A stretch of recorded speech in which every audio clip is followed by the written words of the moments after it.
Howdy y'all, Christi here with Little Salty Homesteader. Thank you so much for joining me today. Welcome to my YouTube channel. I am a backyard gardener in Zone 8A up in North Texas or down in North Texas, depending on where you are in the country.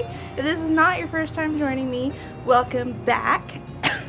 Excuse me, allergies are really, the mountain cedar from Austin is really kicking my butt right now, so I apologize. But today I'm going to be doing the February garden tour, and full disclosure, there's not a whole lot going on, but we're going to kind of discuss the things that I need to do to get ready for the spring planting season as well. So let's go ahead and get that started. Okay, so over here, if you remember from the January garden tour, I said that this was going to be dedicated to herbs, and it is. I do need to amend all 3 of my green stalks with compost and fertilizer, so that's on the to-do list. On this back side over here, you can see this, believe it or not, this is a purple lady bok choy, but it has bolted and it's going to seed. So I'm just letting it do that because I don't know if you can see the little buzzy guy or not, but the bees really need a good pollen source right now, so I'm just leaving that for them. Whenever it does finish going to seed, I will collect the seeds from it. So that is also on the to-do list. All of the time, I need to go ahead and trim back. It is still alive. I am still using it. It just needs a haircut. You can see there's lots of green, healthy stuff in here. The only one that doesn't really need much of a haircut is this wild thyme, and it has like mermaid hair situation going on. My flower planters, this one and the other one that have the string lights attached to them, they had marigolds and calendula and alyssum in them last year, so I'm just going to wait to see if any of the spent blooms reseed themselves, and if not, I have plenty of flowers started on the inside that I can plant in here. This will just need a bit of compost and fertilizer to touch it up. This green stalk, I'm going to be transitioning it first to lettuces. Once I've harvested all the lettuce I can harvest, then I'm going to transition it again for strawberries, and it will be the strawberry planter until whenever I decide I change my mind again. So this one also will need to get compost and fertilizer added for both the lettuce and the strawberries. My sage here and the rosemary there, both of these need to be up potted into bigger pots, and the reason that I do keep them in containers is because whenever it does hit those super cold temperatures, I can move them into the garage to protect them. I do have one rosemary in my front yard in ground, and since it wasn't protected, it looks really bad right now. You can see this tricolor sage, you can see this tricolor sage right here is bouncing back, so I will up pot this one as well. These are just 1 gallon grow bags, so I'm gonna put them into 3 gallon and slowly transition them up. Then my lime tree here, I had this inside for way too long, so all of its leaves are falling off, but it does have a bloom on it. I don't know if you can see that, it's really bright out here today. So I'm going to fertilize this really well. I don't see any freezing temps for the next several days, so I'm just gonna leave it out here and let it get sunshine. My aloe did get frost damage back in December, so I need to clean it up a bit, but you can see it's still doing really well. It has lots of little baby aloes, so once I clean this up, it'll be fine. The dog, I'm just going to continue to feed and water and give belly rubs, and he should thrive. And then back here in what I'm calling Death Valley, several dead plants except for this Carolina Reaper that somehow I have magically kept alive. I didn't do the proper overwintering that you're supposed to do with peppers. It had a couple on it that I was trying to ripen up, so I had it in the garage, and then we harvested those off, and it was still like green and semi-healthy, so I just kept it as it was, and it's just out here getting sunshine and stuff right now. So that's going to get fertilizer and some compost just to help it out, and then the rest of this is all kaput, so it's going to get cut down and then I will amend with compost and fertilizer and get these ready for some more super hots. The super hot peppers are going to go here again. We have this Reaper, which is supposed to be chocolate, but they only ever ripen to red, so I think maybe the seeds got mixed up or something. So I'm going to have ghost pepper, habanero, and then I planted another Carolina Reaper plant. Jake wants me to make some hot sauce, so we will see how that goes. Then, let's see here, let me walk over to in front of the greenhouse. Now last year I had sunflowers here and it was so beautiful. That's what I'm doing again. I had 2 varieties here, so I'm going to put those same 2 varieties, but I am also receiving some other ones, and I have acquired some other ones as free seeds as well. So this is going to be just a variety of sunflowers all down the length of this. I actually have another package of these like quad planters, so I'm just gonna fill it up with quad planters all the way down, and it'll just be beautiful sunflowers. Then this bed here, originally, right now it has clover growing in it as kind of a cover crop, and then there's a few like root vegetables. Originally this was supposed to house garlic and onions, but then I got COVID and I never got the garlic planted and it molded and I had to throw it out. And then I discovered that the dog really likes to use it to go to the bathroom, so I'm not going to plant any food items in it. This is going to be flowers, so it's going to be zinnias, snapdragons, some cosmos, and I think that's it. Marigolds. I'm sure that I'll have some marigolds left because I planted about 1 billion of them inside. So that's all going to be most of this flower bed. Not that part up against the house because the dog lays in it, so nothing will grow there. But from here on down, I really just want to make this a beautiful flowers, make it a happy spot for the pollinators. I think with the lanterns hanging here, it'll be really cute.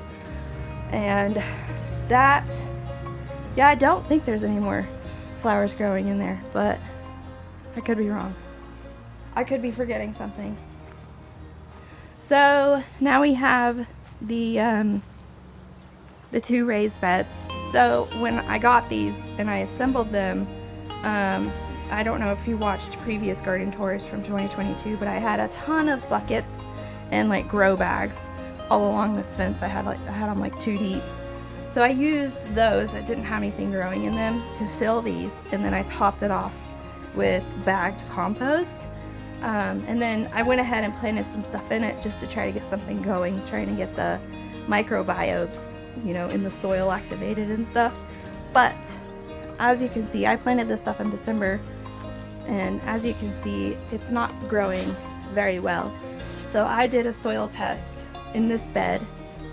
And it needs nitrogen, and it needs potassium, I think. It does not need phosphorus. So I amended this with earthworm castings and blood meal, and I'm just kind of waiting for it to rain. It's supposed to rain tomorrow, in order, you know, for all of the nutrients in the blood meal and the earthworm castings to kind of get soaked into the soil. And I also plan on adding more compost to this as well. So whenever March rolls around and I'm starting to plant out my peppers and okra and stuff, this should be ready to go. Now, this green stalk is going to be dedicated to peppers. So I'm going to pull all of the kale out, and then the kohlrabi's on the bottom, probably next week. Maybe this week. It's supposed to be 82 degrees today. If it's going to continue to be hot, I'm gonna have to go ahead and pull it because the kale isn't gonna like the heat. And then I actually need to move this green stalk back up onto the patio. One, it doesn't get enough sunshine on this back side. It only gets maybe 2 hours, and I don't think that's gonna be enough for peppers. And 2, I am going to put one of those quad planters right here for some flowers and different things to kind of just add some color and some beauty over here. And this raised bed, these seeds were planted later, and they're doing a little bit better. So I think that this one didn't need as much amending as that one, but I did go ahead and put earthworm castings and blood meal in here, and I just planted these peas a few weeks ago. These are like a dwarf variety, so they don't require trellising, so I'm just trying to get some spring snap peas off of here, and then I will just transition this whole thing to get it ready for this one. Will have peppers and eggplant, and I think I'm getting a bush variety of cucumber so that we can make some pickles. Logan loves pickles. Well, 3 of the 4 of us love pickles. So here, this is my carrots. Try to zoom in here. They're actually doing pretty well. I'm just trying to give them just a little bit longer. The carrots in there are still pretty small. So maybe 2 more weeks and then I'll pull all these, and I will I will add compost and fertilizer and get these ready for sunflowers. And then this is the part that's going to take the most work. And the reason why I'm putting all of this on video is because I'm speaking it to life. I'm giving myself a to-do list, a series of goals that I can achieve in order to have a successful garden this year. So back here, all of these buckets are coming out. I'm actually trying to get rid of all of the buckets and transitioning to the fabric grow bags. So those are kaput. That's going to be all tomatoes and maybe a roselle hibiscus, just kind of right there, just to kind of, you know, add a little bit of textural difference in the landscaping. So all that's coming out. I'm gonna go ahead and cut those down probably this weekend. Go ahead and compost that soil, just throw it in my compost bins. And these are cabbages. They're still quite small. The heads on them are quite small, so I'm going to try to give those as long as possible. But all of these grow bags that you see underneath this bug netting, 2 of them have collard greens. One of the collard greens is bolting, so I need to remove the collard greens, and then I need to amend all of the grow bags with compost and fertilizer. And because these are tomatoes, I'm going to go pretty nitrogen heavy and phosphorus heavy on the amendments, so they'll have healthy roots and, you know, they'll get nice and big. So the other thing that I need to do with these rows is they're not quite wide enough for the lawnmower to get through, so I need to actually shift the rows down. That one, you know, that one will be just fine, but this middle one and this one I need to shift this way so that they'll be wide enough for the lawnmower to get through, because last year I had to weed eat and I really destroyed a lot of grow bags, which is kind of wasteful. So I want to avoid that this year. I do have a couple of perennial things here. So I have a mum, which is coming back. So I'll cut off, you know, a lot of this dead stuff at the top, and I'll fertilize that. And then this is a butterfly bush, and it's starting to come back as well. So same thing here, cut off the dead, fertilize it. This is a milkweed plant, so I'm just waiting to see if it's gonna bounce back. It should, because it's a perennial. And this is a perennial variety hibiscus. I did let my tropical hibiscus die, but this one, because it's perennial, I'm hoping that it comes back. And you can see this collard here where it's bolting. I'll actually go ahead and uncover that so that bees and stuff can get to it. So try to change the angle. So whenever this actually completely goes to seed, I will save the seeds from it. This is a variegated collard green. The plant did really well all through the winter, and the collard greens were pretty delicious from it. So I'll save the seeds, and I'm gonna share the seeds with my in-laws, and of course, you know, anybody who might ask for seeds. So I have a cabbage here that is starting to head up pretty good. It's about softball size. Some Brussels sprouts forming there. I'm hoping that they're able to form completely before they go to seed. I did pull off all of the leaves, so so that the Brussels would have room to grow. And then I have a couple more cabbages down here that actually got quite damaged in December, but I just left them to see if they would still form a head anyway, and it looks like they are. This one feels pretty good. And you know, if I have to like chop it up a whole bunch in order to get rid of any frost damage, then I will just turn it into sauerkraut, so it'll still be usable. And whew, back here I have radishes. They're currently growing. It's so warm right now. I'm afraid that these things aren't going to bulb up and actually form, you know, the radish part that you eat. So I'm keeping an eye on them. And then the daikon I never got to germinate. I don't know, I need to research that a little better. All of the other ones did fine, but right now I'm just kind of concerned about the hot temperatures. I'm trying to keep these things cool enough so that they don't bolt and go to seed before we're able to harvest the roots, because one of the things that we like to do with the root vegetables, radishes, turnips, rutabagas, beets, we like to roast them in the oven. The caramelization from roasting really gives them a wonderful kind of sweet flavor. So that is essentially it for the outdoor part of the tour. Most of the life is occurring inside right now. I will go ahead and take you guys inside to show you that. That's all of my seed starts that I have going. Some of them are quite healthy, and I need to up-put them again, but I'm trying to hold off on that as long as I can. This is my grow rack. It has 9 trays of seed starts on it. Each tray has 32 cells or 32 little pots. So the lettuce will actually be going out probably next week. I need to start hardening them off to get them ready. I have some eggplants and a couple of peppers here that I will be gifting to my in-laws. Tomatoes. This whole tray is tomatoes, slicers and paste tomatoes. There we have some cherry tomatoes, and then we have some nasturtiums here, and then my super hots that got planted super late, but they're growing, so they'll be fine. The nasturtiums I probably will get out next week as well, as long as the temperatures are okay. And this is hot peppers. Most of these will be going in the green stalk.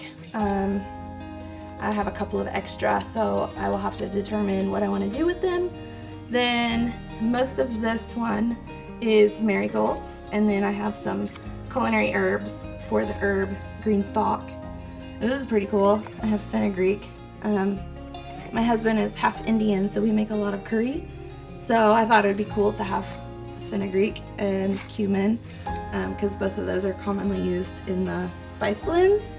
And then these are the bigger tomatoes, the ox hearts and the beefsteak varieties. That's right here. And then down here, these are all the relatively new babies. So this is a whole tray of basil. I'm planting basil and marigolds everywhere. And then I have, this one is just random flowers. So there's snapdragons, cosmos, I have some amaranth here, alyssum, there's my roselle hibiscus, and then some sweet peppers that I thought I planted but didn't. So those are starting super late as well, but I think they'll be okay. And then this is a whole tray of zinnias. Remember, I have that pretty large flower bed that I'm trying to fill. So I wanted to make sure that I planted a lot. And the reason why I'm starting them indoors is because of the dog. He runs through that flower bed anywhere where there's dirt. So I don't want to just direct sow the seeds because they'll end up God knows where. So I'm starting them inside, and I'm hoping that by doing that, I will lessen the risk of the dog damaging them. I need to work on training him to stay out of that flower bed in general, but for now I'm starting all of these indoors to transplant out. So that's it for today. February garden tour, everything that's on the to-do list to get ready to plant the spring garden. I do hope that you enjoyed this video. If you did and you want to see more gardening content, including some how-tos and and, you know, me failing at growing other plants. Please feel free to like and subscribe, and go ahead and hit that notification bell so you'll know whenever I do upload more content. I am currently uploading twice per week. Gardening content on Mondays, gardening content is on Thursdays, and then on Mondays I have the Make It Delicious kitchen videos where I show you how to cook different dishes, preserve things, I give you kitchen tips and stuff. So thank you guys so much for watching, and I will see you all on Monday.